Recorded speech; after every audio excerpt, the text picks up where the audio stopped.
আজ সকালে শরবতগুলো শেষে এবার হচ্ছে ফলাহার হবে। তো তার মধ্যে বিদেশি ফলই বেশি, যদিও আমরা বিদেশি ফল পছন্দ করি না, কিন্তু আজ খাবো, তিতিরের জন্য আনা হয়েছে। আমরা সবাই মিলে এগুলো উপভোগ করব। এই যে রামবুটান খুলে নিচ্ছি।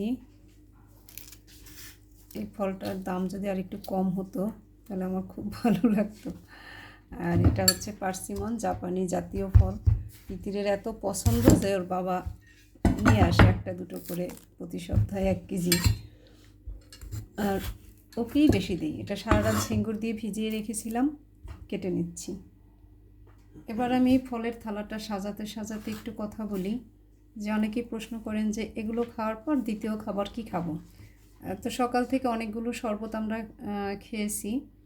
তো তার মধ্যে ছিল হচ্ছে প্রথম তো উষ্ণ গরম পানি, তারপর শেষে ছিল লেবু বেকিং সোডা, তার সাথে ছিল তারপরে ছিল হচ্ছে ওই যে কৃমিনাশক আনারের রস, তারপরে ছিল হচ্ছে বিটরুটের রস, আর লাস্ট খেয়েছি ডাবের পানির সাথে সবজা সিড।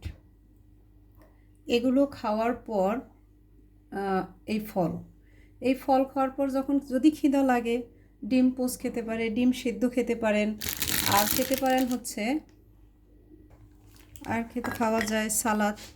তো এই হচ্ছে আজ আমার একদম দেশি যে কোনো ফল, ডাব, আর এটা কলা, একদম লোকাল কলা, আর 3টে বিদেশি ফল। নর্মালি আমরা দেশি ফল খাওয়ার চেষ্টা করি। তো এই হচ্ছে একটা সুন্দর সকালবেলার থালা।